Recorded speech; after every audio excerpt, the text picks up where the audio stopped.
Pod Chef. Pod Chef.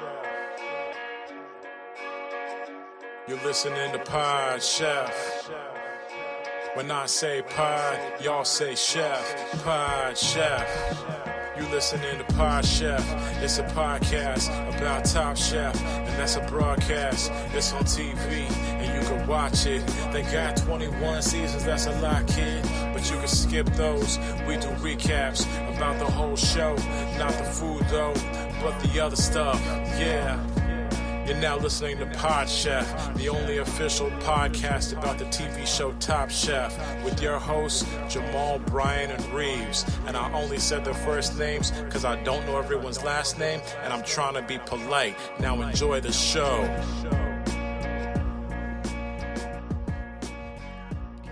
Hey, what's up? Welcome to Pod Chef, the official Top Chef podcast. I'm your host, Jamal. I'm always here. Thank you so much for tuning in. That's the sound of a sous chef in the background. It's a busy kitchen right now. I'm here. Reaves is obviously here. He just can't talk right now. He's so busy doing stuff behind me. He's on the line right now. He's managing the kitchen. He's cooking up proteins. He's firing stuff on the fly. He's so busy managing the staff back there. Bryan is out for another week, so I guess it's just me and the listener this week. You know, you couldn't do it by yourself. Oh, you hey, couldn't. Bryan. Hey, Bryan. You couldn't do it by yourself. I could do it by myself. Reaves and I tried once when we were just two of us. We practiced. I could do it. I think I could do it. It'd be too laid back though. People don't come on this episode on our podcast, Pod Chef, to hear laid back. Thank you for the compliment. You're just too in the cut. I'm a very laid back person. Thank you. Thank you for the compliment. I'm glad that we're starting on such a positive note. It's not an insult. Thank you for the compliment. Or we're starting on a positive. I wasn't saying it was an insult. I said compliment. And now you're turning it negative. How do you have this power of taking something that was positive and turning it into a negative? Well, what happened is that my genes mutated, and so I'm something of a mutant. Which sounds like a great thing, but the issue is non-mutants are threatened by me and my kind, and so we've had to hide out in this place. Professor Xavier kind of leads us, and is helping to train us and to make us know how to use our powers for good, especially to face off against Magneto and his band of baddies. There's Rogue, and she, Rogue can, she of can course, go steal your powers. And then, of course, we all know Jubilee. She, of course. I'm starting to see why you can't do this by yourself, because you just start talking, and then you kind of pigeonhole yourself, paint yourself into a corner of X-Men references. There's no corner. I can keep going. I don't think you can. I had a ways to go. Okay, keep going. I just named two. Jubilee does the fireworks. There's Gambit. He turns anything to an explosion. His preferred thing, though, cards. Cyclops, he got the Cyclops eyes, shoot the laser beams out of his eyes. Jean Grey, of course, Cyclops' love interest, but also Wolverine's love interest. I'm not sure what Jean Grey can read your mind, but also she passes out a lot from it. You do know that Cyclops' power is not a Cyclops eye. You do know that his power he's got is actually... two. I know. What's his second power? His second power? Yeah, you said he's got two. He's got two eyes. No, but do you know it's not... Do you know what his power is? Not a beam, right? What's his power? His power is that his eyes are actually the energy escaping from a star somewhere else. That's what his eyes are. He's emanating the power from a star somewhere else. But is it or is it not a beam? It's not a beam. It is a beam. It's a beam. It's not a beam. It's literally the star coming through his eyes. But what does it look like? I mean, yes, it's drawn as a beam. It's a beam. It's not a beam. There's Wolverine, of course, going to be in the new Deadpool movie. They're hanging out doing best friend stuff now. I saw a movie today. I saw Kingdom of the Planet of the Apes. Heard, Chef. Yes. What'd you think of it? Chef? It's okay. It's all right. Why you say that? It wasn't my favorite one. There's a lot of like world building. It felt more like an Avatar movie than it did like a a Planet of the Apes movie. Like a lot of like, because it takes place like generations after the original movies. So it's like, okay, let's set the world. What do they do now? Oh, they raise hawks. They bond with hawks, which is like in the Avatar, they bond with those things too. It just kind of felt like it was too much of another world. It didn't feel like I was in my planet. I felt like I was on a Planet of the Apes. Huh. And you had a problem with it because Avatar is a way of water, and apes don't like water. They do okay. I mean, they don't seem to love it in this movie. They fall in it. They don't do good. Yeah. No, I just didn't love it because it felt, it felt fake. Like Avatar. a world where little brown and black apes are in charge to you feels fake. No. And they're like, when it's done, when the first 2 movies, 3 movies, it feels grounded. This doesn't feel grounded. Oh, it doesn't feel grounded. Okay. Yes. Well, that's because they're bonding with hawks. Just like in everything, just in general, felt like not grounded. It just felt like, I don't know. It just kind of it was like a big jump, I think, from the other movies. So the third was pretty not grounded either, with Woody Harrelson's character being like, the psycho that like just watched that, shaves his head, and then he talking holds to the people. The gun to his head when Caesar gets to the camp, and he's like, "Do it." He's like, "I killed my son. I had to do it." Tell me about your non-Toronto trip. I was in Montreal, and I was greeted in only the way that French Canadians know how to greet an American, and that is someone threw a pipe through the back window of my car. I'm sorry, what? Somebody threw a pipe through the back window of my car. Of your rental car? No, it's my car. Actual car? Yes, my actual car. Your car has a big old no black window now? Yep. It's currently wrapped up in like the wrap that you use to wrap furniture when you move. Nice. So I did. So we did our show. It was sketchy and very funny. Did our show in Montreal. And then hung out at the bar till about 3:30 or so. Like, okay, let's go back to the car. Happen late at night. Walk to the car, and I'm like, my car kind of looks weird. I can see like more car than usual. And why is it? Oh my god, the window's busted out. And inside the car was like a big long pipe that was like across the back seat into the driver's area. Called the cops. They took 45 minutes. They were like, just go online and do it. And we were like, no, you do it. He was like, it's a lot of paperwork. Fucking do it, dude. And White cops. Yes. And then as we were waiting, now you got to deal with him. As we were waiting, this like group of like 15 people came out of this restaurant across the street, and they swarmed us, and they were like, hey, we saw what happened. This lady threw a pipe through it and then went on her way. And they're all dressed really nice. One woman had like a crown on her head, and we're like, where are you guys coming from? There was like a dinner. Nice. They were like, we saw it. We saw it, continued our dinner. Didn't do not. Yeah, they saw it, then went to dinner. So yeah, I went to the dollar store the next day. First the night. And did they say what the lady looked like?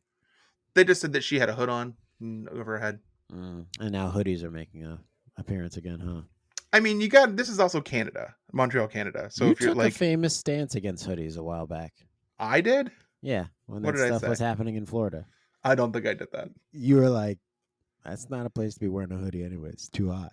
But what I'm saying, that is, I will die on that hill. Yeah. That's what you said. You said you wear a hoodie in Florida, you'll die on that hill. You'll die on that hill. Yeah, you'll sweat to death.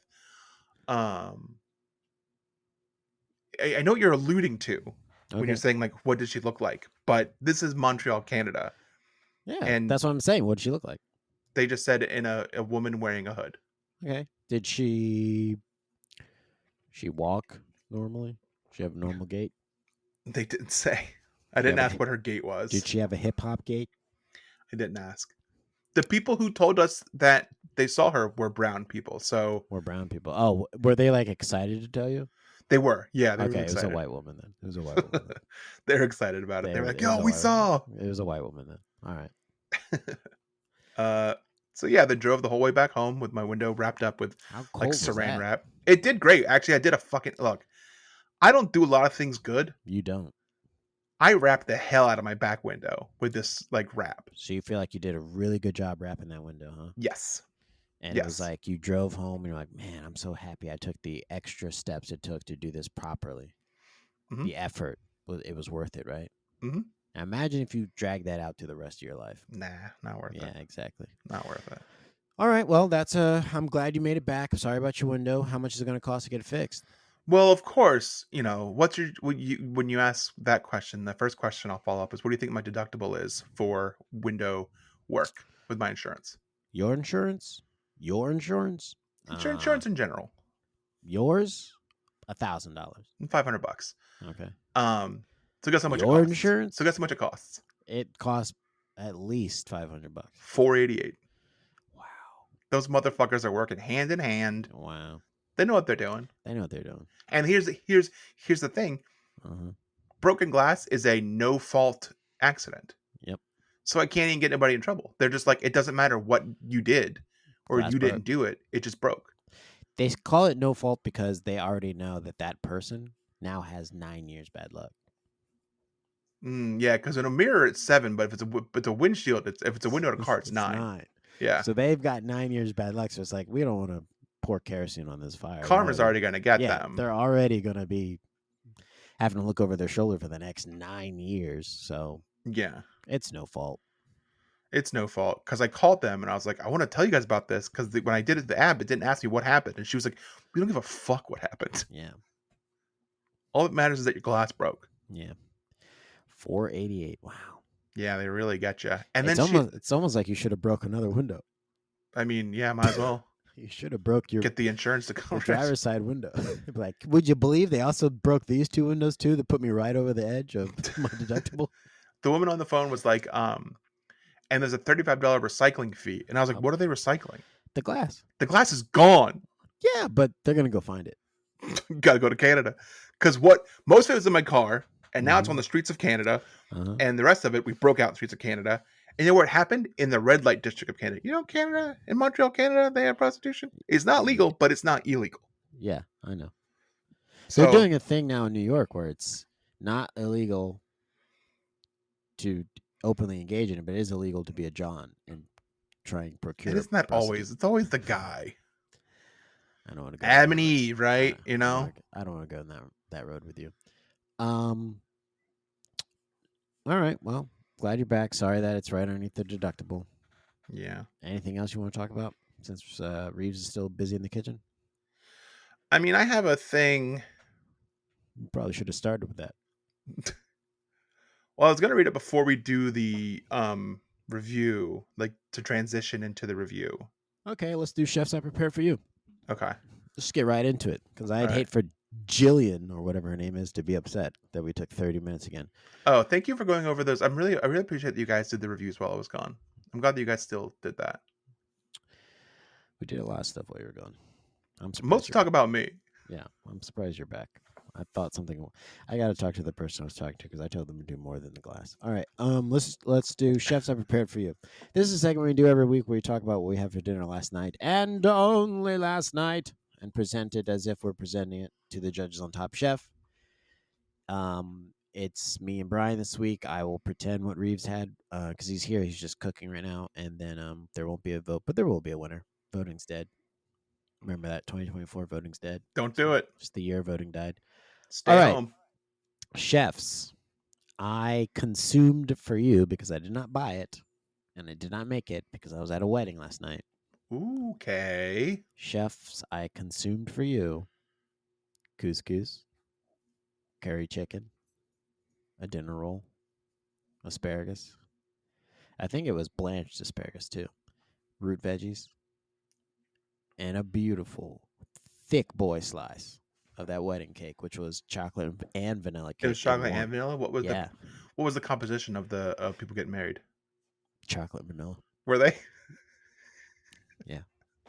That's why you'll love to see it. Well, hey, when they brought the cake out, it was like a white frosting, and I said, I know the inside of that cake's chocolate. Yeah, I know my people. Is this okay? Is a wedding dinner? This is what you picked? Did you fill out? No, it was a buffet. It's a buffet. Okay. Beautiful buffet. I could have picked the salmon from the buffet, but I was like, I wanted the curry chicken because I wanted the chicken. I felt like that would be better for night of dancing. Yeah, give you the protein. Well, salmon's got good protein in it too. I know, but I was worried about the salmon. But the curry could get you going in a hurry though. So maybe you're thinking that. It did not get me going in a hurry. No, the curry didn't get you going in a hurry. Curry didn't get me going in a hurry. But the couscous got you loose, though, right? Couscous helped me get loose on the dance floor. Yes. Yes. The asparagus was sharing us. And the roll took a toll on the dance floor. Okay, the roll took a toll, but that's just because I buttered it. Yes. Yeah. So. And of course, the root veggies made you scoot heavy. veggies to the dance floor. Yeah. That was I think these are all accurate depictions of me on the dance floor. Yeah. What kind of music played? Was there a DJ? Band? There was a DJ. And he was playing a lot of old school like black cookout songs and then some like Caribbean stuff that I wasn't sure about, but then played some Sean Paul and I was like, I know this. This one I know. But it was a lot of old school stuff, and then I swore up and down to the people who I was there with. I said, there will be a Bruno Mars song at some point. Oh, of course. It's a wedding. You have to play it. He makes wedding music. I said, you just wait. We're going to tear up this dance floor when Bruno Mars comes on. 3 hours set goes by. He plays the last song. He says, this is the last song of the night. I said, can't be. You haven't played Bruno Mars yet. That's impossible that this is the last song of the night. And wouldn't you know, he turned off the DJ booth, stopped the music, stopped the little disco ball. And I was like, this can't be happening. You didn't play Bruno Mars.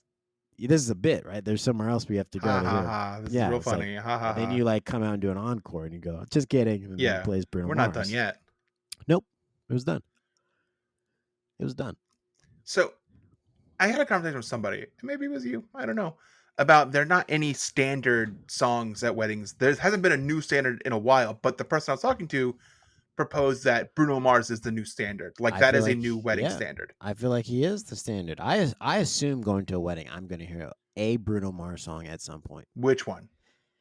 Marry Me, maybe. Well, that one's obvious. We'll do some fun stuff. We'll dance floor stuff. What's the other one I was listening? Hand Grenade. No. What was the other one I was listening? 24 Karat Magic. That's a good one. No. Did you at least hear Bruno Mars? Oh, it was 24 Karat Magic. I think that is the one. Yeah. If they didn't play Bruno Mars, did they play his stuff with the other guy when they do like the doo-wop stuff? The doo-wop stuff? No. Sort of doo-wop-y. No. I was waiting for Bruno Mars and not Wake Up in the Sky didn't happen. There was no The Weeknd wasn't played. 24K Magic would have been great. Yeah. But even something from The Weeknd, I was like, well, The Weeknd I played Starboy or something. Nope. Yeah. No. Nothing. And I was like, all right. Just Caribbean music. Blinding Lights, maybe? Nope. Nothing. Maybe I was like, maybe he's going to play some Kid Cudi. Something. Nope. No. Nope. So, a lot of songs I didn't know. But hey, I got out there and shook my tuchus. And that's because of the couscous got me loose. Of course. That's what it does. So, yeah. And then the cake was tremendous. And then I did what I think was the greatest culinary gift I could have done. I'm at a wedding. And this was me literally thinking about the groom. And I remembered back to Reaves' wedding where I ate copious amounts of churros. I made my name as a churro boy. I was the churro king. They brought out macaroni and cheese bites at one point, little balls at one point. Okay. And I'm standing in line, It keeps getting smaller and smaller. And I'm like, oh boy, there's a lot of black people in front of me. I don't know if I'm going to get one of these mac and cheese bites. And I get to the front, and wouldn't you know, there's one mac and cheese bite left. Wow. But here's what happens. I look over, and the groom pops over, and he's on the other buffet spot grabbing the chicken. And then he looks over at the mac and cheese bite that I just put on my plate, and I said, it's yours, dog. I mean, what am I going to do? I can't eat it in front of him. Okay. It's his wedding. So what happened basically is you became the hero of the wedding. I did want to phrase it that way from the beginning, but yes, Yeah. you get it. Yeah. I was the hero Yeah. of the way. I gave it to him. He was like, "Oh, thank you so much." I was like, "Done. I've done it, folks." Yeah, the night became about you at that point. Yeah, and I kept walking around to people, and that's how I initiated conversation with some people. I was They were like, taking pictures with you. They were like, I'm going to get a picture with this guy. Like, are you the mac and cheese ball guy? I was like, yeah, I am. Yeah, that's and I was like, would you like a picture? Like, can you sign my wedding invitation? And so people had those out, and I was signing them. And then people were like, "Can you sign my seating name tag?" I was like, "Sure, no big deal." They're like, "Are you like this guy's improv coach, dude? Do you do comedy?" I was like, "Yeah, I'm pretty funny. I'm pretty funny too." So yeah, I had some conversations. Some people were hounding me, and yeah, I saved the wedding. I gave him that mac and cheese bite. And here's the thing: I gave him the mac and cheese bite after standing in line behind so many black people, knowing that it was already iffy if I was going to get a mac and cheese bite. And I gave him the mac and cheese bite, and I said, "Not worth it." What? I wanted the mac and cheese bite. Oh. Look, I mean, I didn't want to say it, and I wanted to take the high road and talk about you being the hero, but in reality, Yeah, reality. I wanted that. weddings bite. are about you. Yeah, I showed up. I'm here. I got a suit on. I'm wearing a blue suit, boy. I got a suit. I probably gave you a gift, money or something, maybe. Registry. Yeah, I bought you Yeah. some pots and pans off your registry. I'm here. I'm Yeah. about to get my booty loose off those couscous on the dance floor. I got that curry in a hurry. Sounds boy. like it's your fault for not having enough mac and cheese bites here, and that's planning, and that's your problem. Well, I have to admit this. In further discussion with the other members of the improv team that I coached that were there, like 15 minutes later, I was like, "Did you guys see me give Chris the last mac?" I did this for real. I was like, "Did you guys see me basically save the wedding and give Chris the last mac and cheese bite?" They're like, "What last mac and cheese bite? They just brought a whole new tray." Yeah. So there you go. So And then I looked over, and would you believe it? There's a long line of Negroes, man. So really, what you're saying is that story was worthless. Nothing happened in the end. Nothing happened in the end. Chefs, last night I procured for you. Let's do it. Drunken noodles with chicken. Drunken noodles with chicken. In a surprising twist, though, I did throw it up later. So what happened there? That is a twist. I ate too much throughout the day. Oh, right. Because you can only take 4 bites of your food now. But I'm not losing any weight. I haven't lost weight in like a month. Yeah, Brian, do you want to know something? Can I tell you this? Please. Like an honest thing. So when I was originally losing a bunch of weight, I was on Noom as well, and Noom prepares you mentally to say there's going to come a point where you're not going to lose weight for a month doing the exact same stuff you've been doing. And this is me working out and eating right and going to sleep, not even taking the shots you've been taking. And they mentally prepare you. And it hit, and it was so frustrating because it is demoralizing because you're like, I'm doing so much work, and I've not lost a pound. I'm not eating as much. And you're doing boxing. Because you know what's happening? Do you know what's happening? Your body's changing. And it just takes a second to reset. It takes like a month. So I wouldn't stop now if I'd keep going. Gotta push through. Because as soon as I got to the other side of that, it's like someone, the couscous got loose again. Yeah. I just got it, yeah. So it is demoralizing, though. I'm a little defeated. I am defeated currently. It is. It's kind of like, it's almost like, what am I doing this for? Yeah. Why am I feel like shitting all the time? Well, this is different than you. Why am I feel like garbage all the time, throwing up? Yeah. Whereas I was like, I feel great, but I haven't lost weight in like 4 weeks. So. And we're assuming that Reaves probably had. Yeah, let's do Reaves. Buttermilk roasted chicken. Buttermilk roasted chicken with broccoli, with roasted broccoli. 1 pan. 1 pan. Yeah, 1 pan. Oh, 1 pan. All right. And it was a day old. This is tough on saying who's going to win because Reaves did an old standard. You can't go wrong with old standards. Can't go wrong. You had a wedding dinner, which you didn't make or buy. I did pick, though. You did pick. I did select. Prime selector. And you did save the wedding. I did save the wedding, so I think I win. You were something of a Caesar yourself in that you sacrificed yourself at the end of the third movie. Yeah. Okay, so I'll say you win. Okay, and that makes you then the orangutan who says Caesar's son will know. He finally learns how to talk. Maurice. Yeah. Thank you, Maurice. Learn how to talk. Maurice. I love Maurice. So Tom sent me something. I know we're already 25 minutes in. I'll make this as fast as I can, which means not very fast. Hey, audience, we're all in on this now. Buckle in, everybody. This is gonna be fun. I'm terrified. So those who don't know, today's Mother's Day. Was Happy talking Mother's to Day. my mother on the happy Mother's Day to all the mothers out there. All the people who choose not to be mothers. Oh, there's lots of people to thank and to say thank you for being a mother.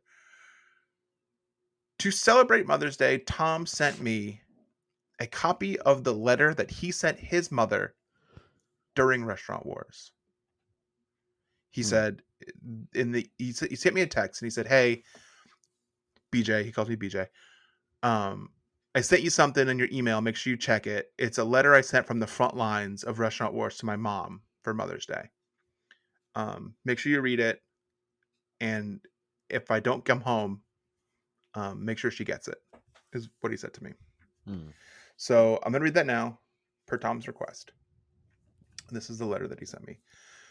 Dear Mama, it's a me, Antomio. Antomio? Is Tom's full name Antomio? Possibly. Tom short for Antomio? I know Antonio. Okay.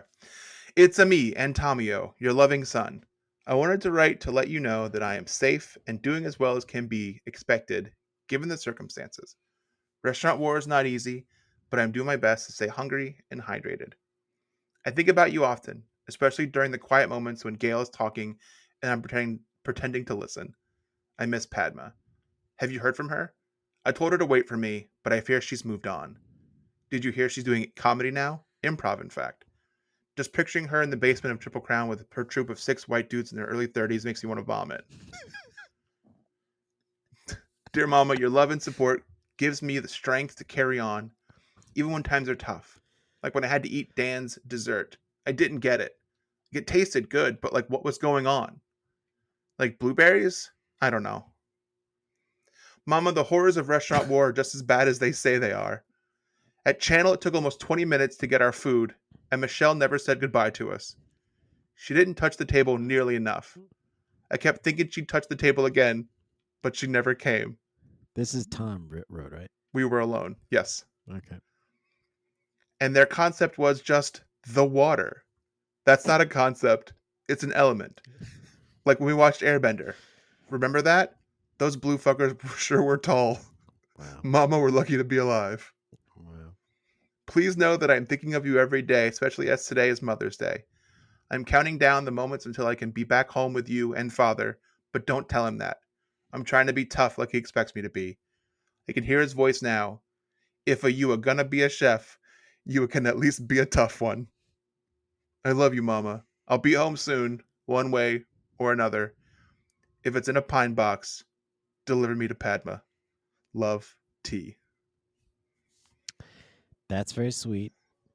It's very specific to Restaurant Wars as well. Because it's during Restaurant Wars. He was in the front Yeah. lines of Restaurant Wars, sending his letter home to his mother. Yep. That's what they do at war. Yeah, I got it. It's a soldier thing. Right there with you, buddy. It was put me. I felt like I was back in Operation Market Garden in France, 1942. Dear All Mama. right. Dear Mama. That's Tupac's letter home from the war. Uh-huh. Is that you like that letter? That's pretty good, right? We'll be right back after this. Oh shit! I don't have my hand on the mic or on the keyboard or whatever. Pod Chef. Welcome back to Pod Chef. I think this is episode 188. This is Top Chef season 21, episode 8, Restaurant Wars. This is usually where Reaves takes over and does the review, but we're doing it old school this time. So let's just get right into it. This might have been the meanest episode in some time. The vibe, the way the judges just really did not like the way they were treated at the restaurant for either side, really. They felt a little bit ignored, and also like the food had no concept, cohesive concepts. I think they were pretty mean in this episode, especially at judges' table, especially for the losers. I mean, they just went down. It was almost like a firing squad. Yeah. Well, this to people who are wondering why isn't Fortunate Son playing right now? It is because we get in trouble when we play that. Yep.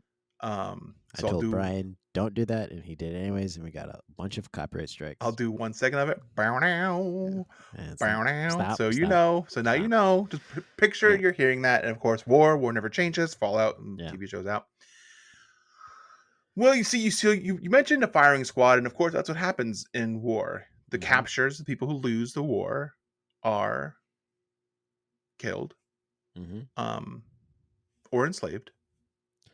And I guess it's you choose what you want. Is it better to live a life of captivity, i.e., John McCain, Or do you want to take Killmonger's way out and say, jump off a throw me off of the ships like the yeah? ancestors who knew it was better to be dead than be in chains? You heard? But there should have been a Killmonger movie. Not even that there should have been. I don't know why they just didn't follow the arc of the comic books and him come back from the dead, because that's what he does in the comic books, and he has to fight him again. So, Well, they're not going to make any more of those because one, the guy died, and two, because the second one bombed because people Well- don't like Marvel movies anymore. well, I'll be very honest with you. The second one bombed because Killmonger should have been brought back as the king. yeah, that'd been great. Killmonger was great. He's fantastic. Everyone loves Michael B. Jordan. He's In a fucking fact, smoke show.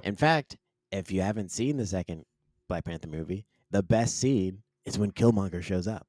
And you He don't does show know up? it. Yeah. See, you didn't watch the movie. I didn't. See, the best scene, the scene that I got chills watching this movie on a plane where I couldn't move. They went through the dream sequence, and your boy Killmonger showed up, and I was like, "Oh, here comes cold motherfuckers in the building, huh?"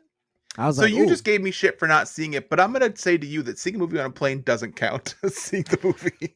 Well, I mean, I forced myself to watch a movie that I otherwise wouldn't have watched, so it does count. So it does count, and I watched it from end to end. So, and it had my full attention. So I watched it better than I would have if I was at home. Because you've been on your phone, yeah. Yeah. So that scene was great, and they should have made a Killmonger movie, and they still should.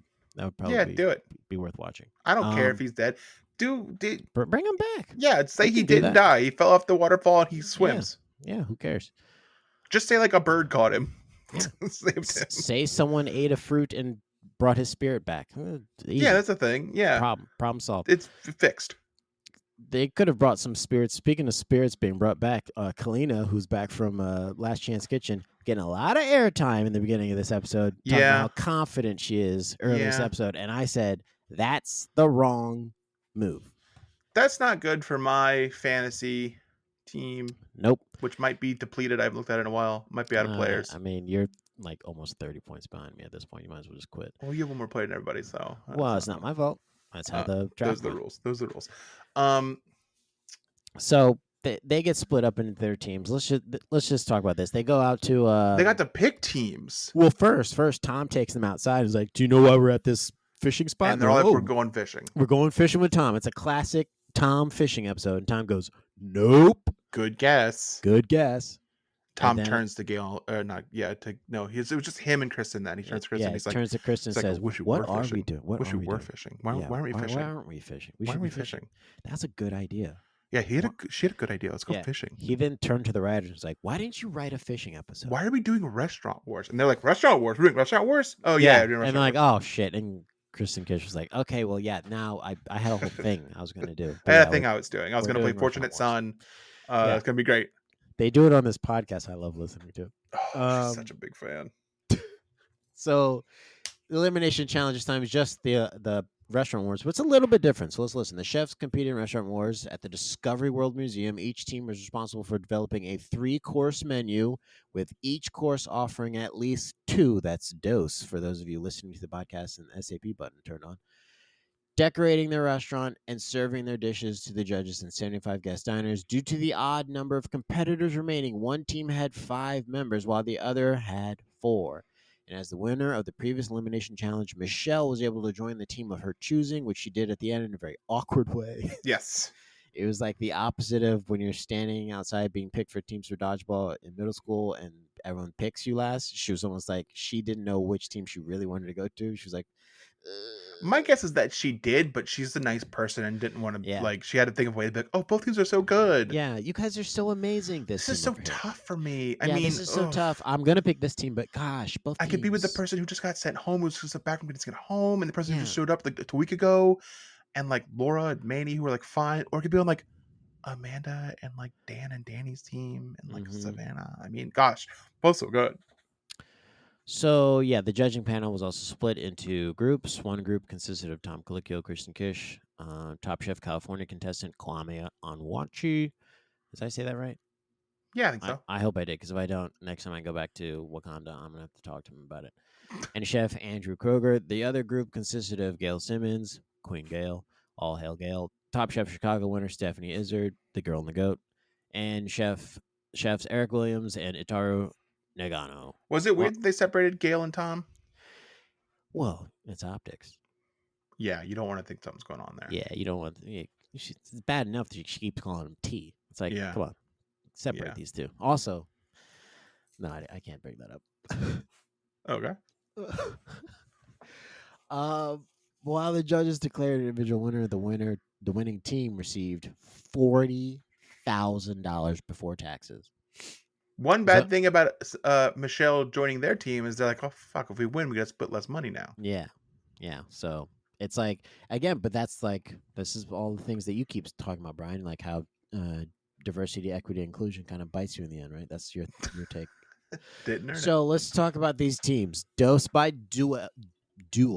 Kalina, who was the executive chef, Laura, front of the house, Manny, and Sue, and then Channel, which was Amanda, Dan, Danny, Michelle, and Savannah. It was almost like my manager was on the team with the rest of my team. That almost worked out. But yeah, all right. So their concepts are interesting because Michelle spends a lot of time in the beginning in that car ride to Whole Foods to be like, we need to map out and iron out what our concept is so it's cohesive. And they edit it in a way that makes you think that they had a very productive conversation where they ironed out what channel meant and why they chose channel and how it was going to be represented on their dishes. And at the end of this episode, the judge was like, the fuck does that mean? Yeah, it didn't mean Channel's, like in Tom's letter home, Channel's thing was the water.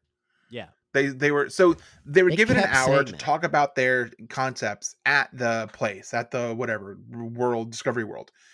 And it was overlooking water. And they're like, how about we do water? And they're like, oh yeah, water, that's good. And then of course Dan goes, I'll do beet tartare. And everyone goes, okay, cool. That goes with our concept of water. And then of course Amanda goes, I'll do vegan gumbo. And everyone's like, okay, cool. That goes water. Great, fantastic. Cool. We love that. Herbs, yeah. They really set this episode to where you are thinking Dose by Duel's winning. Yeah. Dose by Duel, their concept idea generating was like, I could do this. Oh, add that. Oh, that's great. Teamwork. Yeah. They were coming together. They were bouncing ideas off each other. It was like, this team's going to fucking crush it. And then they get another talking head of Kalina being like, we're so on top of it. We're so amazing. We're so great. And I'm like, again, you're kind of too positive right now this early in the episode. And they all felt good about their positions. Usually people don't want to do stuff. Like she was like, I'm great running tickets. I can do that.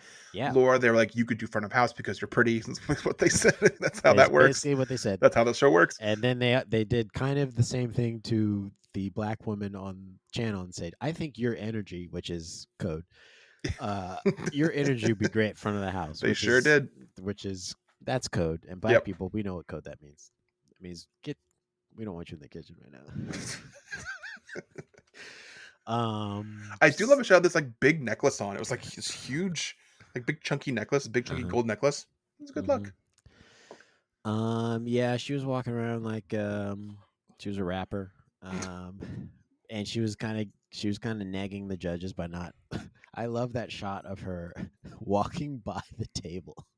Oh, and she's like, I don't talk to them yet. In the first service, like, well, I want to give them their space. And it's like, yeah, but they just got here, so you should definitely greet them and then give them their space. How long do you think I should be given space? Oh, let me make sure I have space. But how long do you think I should have? Like 45 minutes? You didn't talk to us.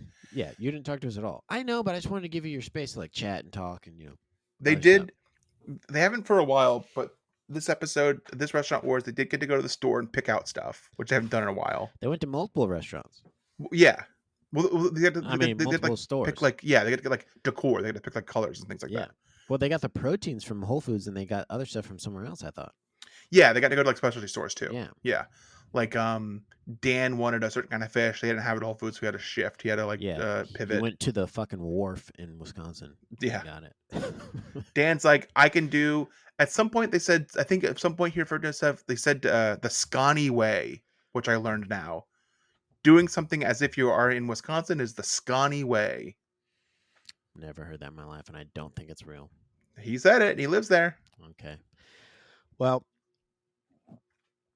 it's all going pretty smooth. Like everyone's buying things fine. They all make. Yeah, but it's also edited to look like it's going smooth. But I think there was more going on. they're like setting up where like there's nothing bad happening. They're like they're all under budget. They're all like good to go. There's no issues with prep. There's no issues with like whatever. The one issue is like Michelle's rice isn't cooking fast, which puts in the Yeah. oven. Um, Everything else is like fine. Everyone seems to be like doing really good. Yeah, there doesn't seem to be like huge hiccups in the prep at all. Everyone's like, okay. And Michelle's like, I got to do basically all my prep now because I'm gonna be in the front of the house Yeah, the all day servers seem tomorrow. confident Yeah, or seem competent. They seem like they know what they're yeah. doing. And what I think really happens in the second half of the show is that they switched editors for the episode, and the editor didn't get the notes of the first editor. And That it was were like, being nice. yeah, and it was like, we're being nice to this team. We want this team to look good. And then the new editor just said, let's fuck this up. Nah, fuck that shit. It showed Kalina kind of. So I just want to point this out. Is this the first Restaurant Wars where they had two services? Because there's two services. I don't think that it is, but I think it is different.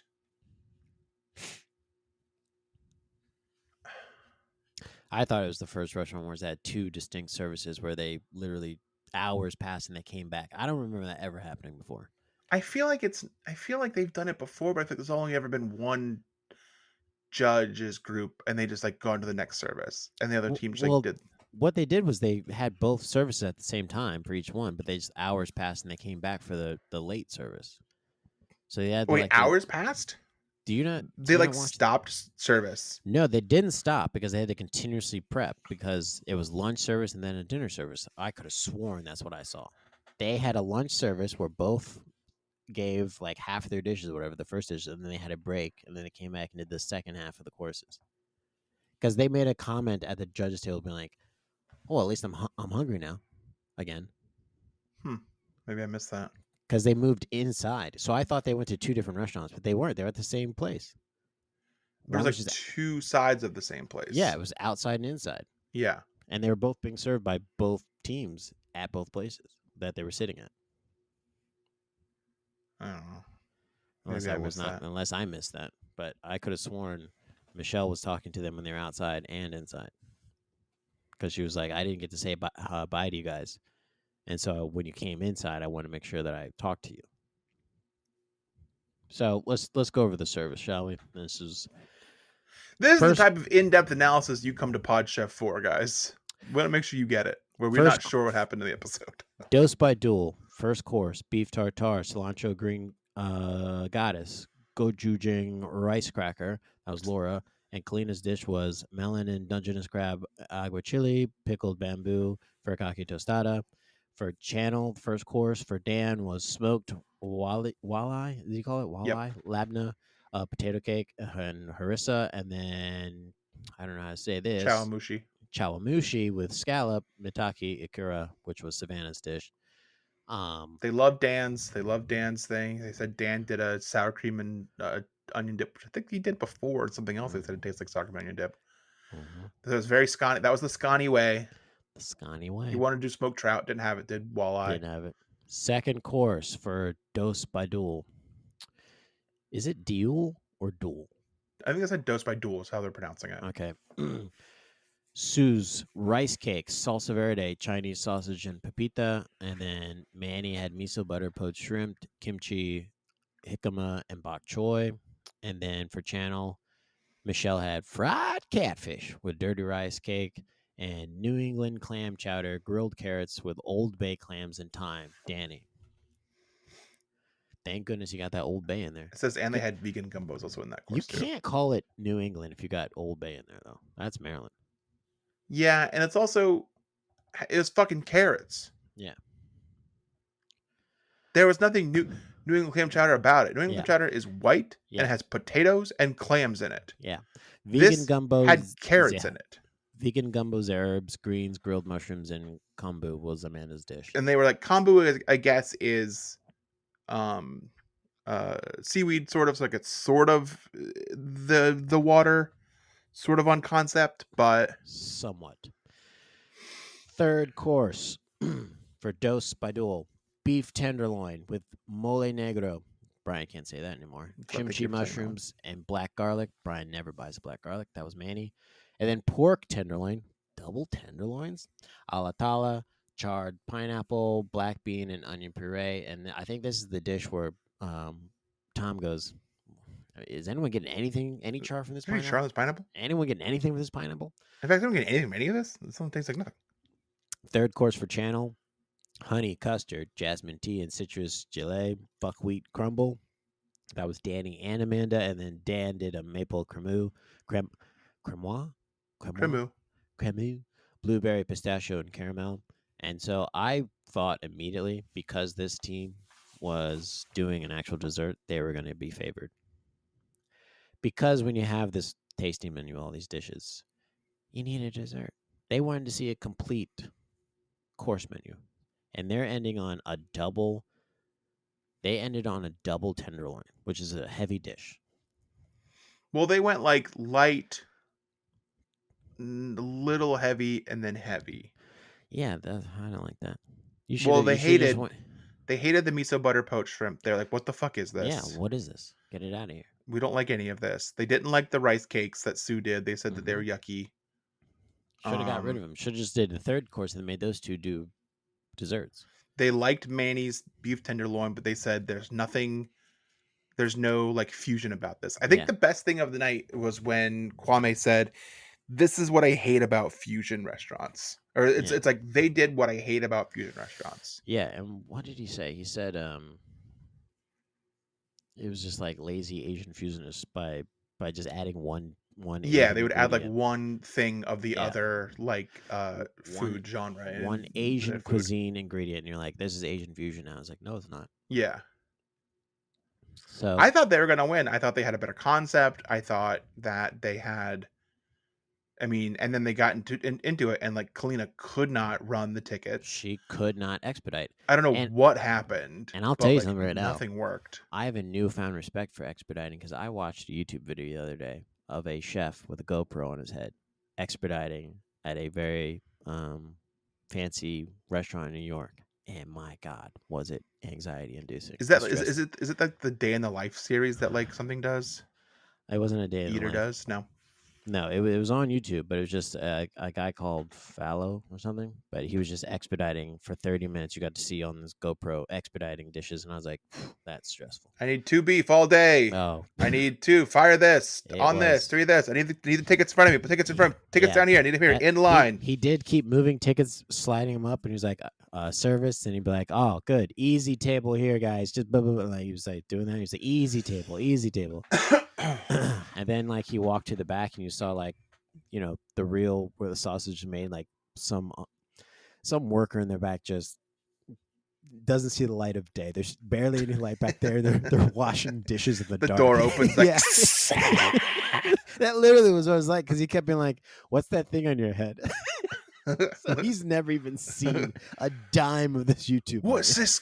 You got some sort of magical box on your head that records the day? All right, back to the suds I go. All right, let me roll up my sleeves, put my arm back into the toilet. So it was fascinating to watch, but it was stressing. This joint ain't going to unclog itself, eh, governor? And then some. I don't think anything in that 30 minutes I watched was like someone like, "Oh, this dish was bad. They sent it back." There was a point where he was looking at tables. He was like, "Can you go check that table? Looks like they're missing a dish." Or he's checking tables from. It was like an open air concept. Like he could see the tables from where he was. I can't do anything, and that guy's doing that. He's doing that. So, I told you guys I did that window thing pretty good. That's as best I could do. Yep.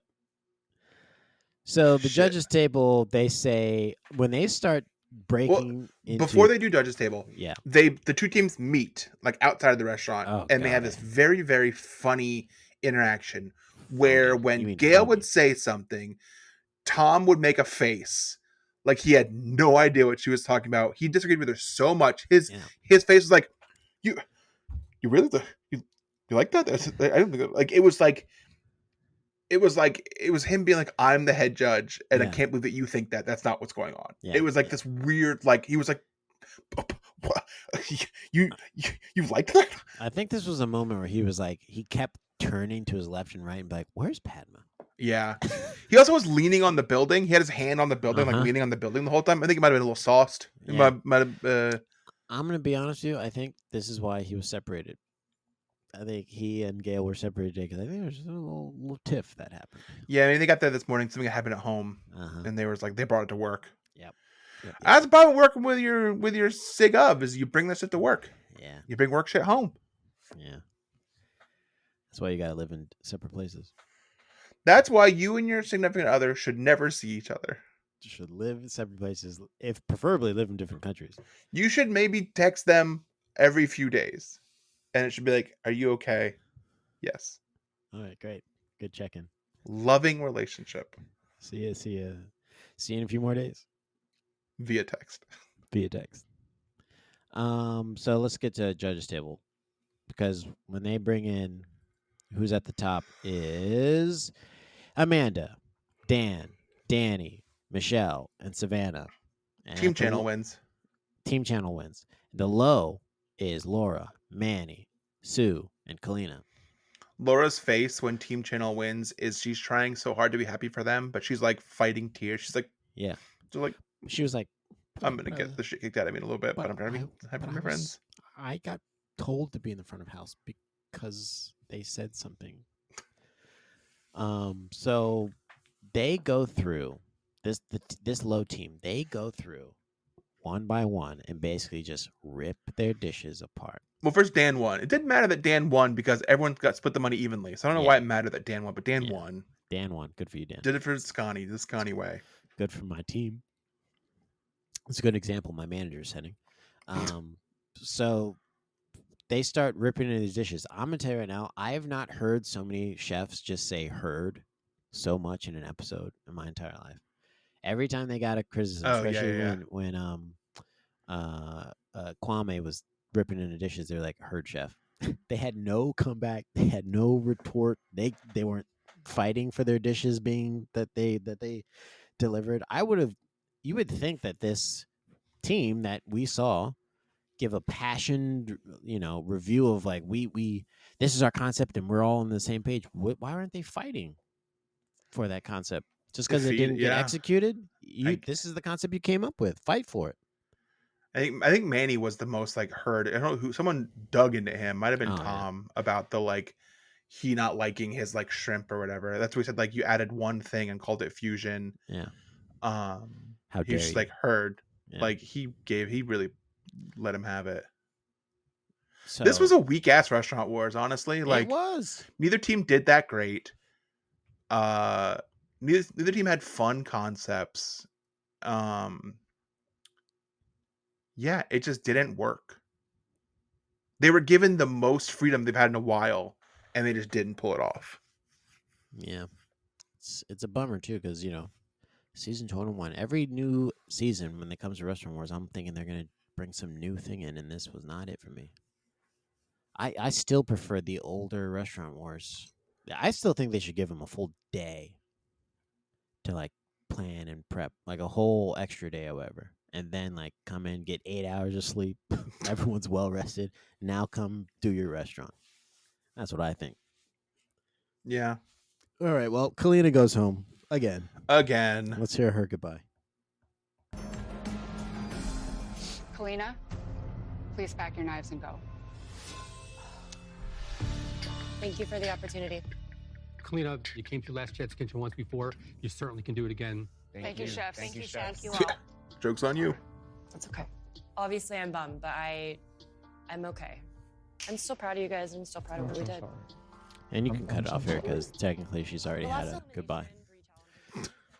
So Kalina's out again, and then you think, okay, she's gonna battle it out in Last Chance Kitchen, but then she walks into Last Chance Kitchen, and Tom, he's like a puppy, like has been given a new bone. He's got so much energy in Last Chance Kitchen. He loves his show. Standing there next to Kevin, a smile on his face, and he's like, "Hello, Chef Kalina. You ready for Last Chance Kitchen?" And Kalina just goes, "You know what? I've been thinking. I've been thinking real hard, dog. This cooking stuff, it ain't easy." She said, "I got some stuff that, you feel me? I'm trying to make it make sense in my head. You feel me? But the way I got eliminated for not expediting. That shit ain't sitting right with me, dog. So respectfully, I ain't doing no Last Chance Kitchen. And she dropped the mic, Drop the mic, dropped her knives, and she left. and she left. She walked out on Last Chance Kitchen, and I saw Tom's face when he said, "I respect that," but in his mind, I feel like he was saying, "You're fucking up my show." So what happened was, Yep. is she pulled the mental health card, Yep. which he even says, I think he says something like, these days we have to prioritize that. He even says like, we can't be mad at you anymore for that. He like basically says like, he basically says, back in my day, I would have fired you. yeah, if he had said, if this had been 10 years ago, you come to me and said you would have mental health never day, been anything in this industry. I would have berated you and told everyone not to hire you. Yeah, I would have blacklisted you forever. But we can't do that anymore, and that's good. And that's a good good. thing. We like that now. That's a good thing. So that I can't make you feel bad for. So thank you for feeling last shit. minute telling us that you can't do the show that literally hinges on you being here. Thank you so much for waiting to do that right here in person. That took so much courage. And now I guess I got to go fuck myself and figure out how I'm going to do an episode. So what does he do? He turns to Rasika and says, "Get the fuck up. Get off your chair." And this is where, to me, if you're a producer of this show, and I'm not, You're not. and if I was, I would do this. And if you were. You have a lot of pull in this show. Like what you want to happen is what happens. What is best for the show often isn't what actually happens. We all know that. We're all adults. We all know reality TV is scripted and like it's played around. It's not like real. You put fucking Rasika back in the show. Yeah. I think she's a killer chef. Uh-huh. She had a fuck up. Yeah. I think you bring her back in the show, she could win the whole thing, and that's a good look for you. Yeah. Instead, you bring Kevin through, who fucking sucks. Yeah. He gave you he makes them do their own restaurant wars, which is also like Rasika wasn't planning on having to do this at all. Because she was like, "Oh, I'm just here to watch," and she was like, "Wait, what? You're not doing it? Now I have to jump up and do restaurant wars?" And all Kevin did was, "Oh, what kind of restaurant would you open, Kevin? French bistro." French bistro. Oh, what a shock! I thought you were going to do Lebanese food. I mean, in his defense, Roxas also did do. She said her restaurant, her like lineage too. She's like South. But Brian, South Indian. Brian, we're allowed to say that. We're allowed to push that. We're not. Hers is allowed to push actually the other like one. different and like that's the one that's not been given a lot of light. So that's right. Yeah, his is literally global. That's right. Yeah, kind of he's like white, so that's one spot, and then like other people only know about it when like, oh, let's do something funny and wacky. He's like dinner this white, week. so like we have to think about so we that. have to Like think about that a little bit. So Kevin wins with his bistro French food, shit. even though Rasika literally made stuff that Tom's never eaten before. This sucked. It should have been Rasika, and not just for my fantasy, which would have helped. Would have been real nice. Mm-hmm. But like, Kevin's the wrong choice. It's Rasika. Like choice. she lost to Kevin last week. Mm-hmm. The better story is she beats him this week. Yeah, and then he has to fight again in a three-way. Didn't Tom say that like if Rasika wins, she has to beat him again? Yeah, but if you beat her, it's over. And it's like, well, okay. That's even let her win the first one then. Yeah. So hey, Tom, this is for your episode in case you get another one of these chefs who pulls this mental health card, and they don't want to do Last Chance Kitchen because it feels too stressful for them. You've got a backup plan, dog. Yeah. It's the next episode's going to happen one way or another, and they're both going to be prepared. All right. So let's go to the fantasy league standings, and your boy Jamal is a commanding lead now with 61.5 points.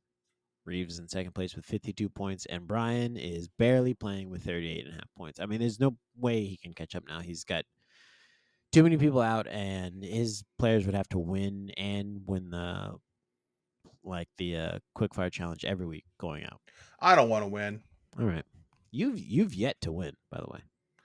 It's sort of against this whole thing is sort of out to get me. I'm starting to feel to win any of these. I'm starting to feel like it's set up for me to lose. There's something about this podcast, and let me know, listeners, if you've like caught on to this, where I'm sort of getting like beat, like kind of picked on this podcast. Like I think in general, for some reason, there's this vibe where like Reaves and Jamal are like cool kids. higher class than me, and I'm like lower class. Yeah. If we were doing improv scene, it'd be like I would be like the lower class. Yeah, and I I'd would be never like, lose to your character ever. right. Yeah. Is that what's going? Are people noticing that?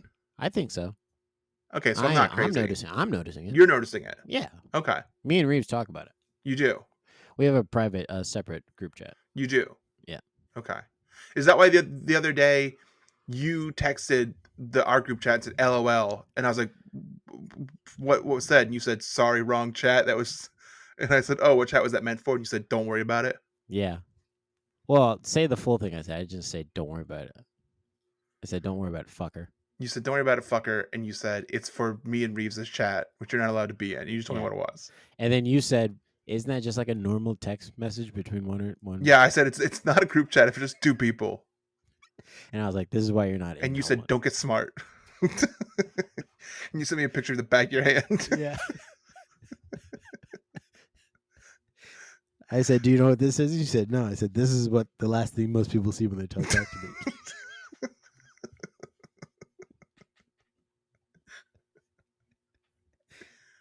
All right, so I guess that's the episode, I guess. yeah, that's the episode. A tight hour. Ooh, smooth hour. If you don't like this, go listen to Pack Your Knives. They're active again because Top Chef is active, then they'll go dormant again. So we're gonna pack our knives and go. $50. Let's do a podcast. This is great, guys. You guys got something here. This is fun. Nice.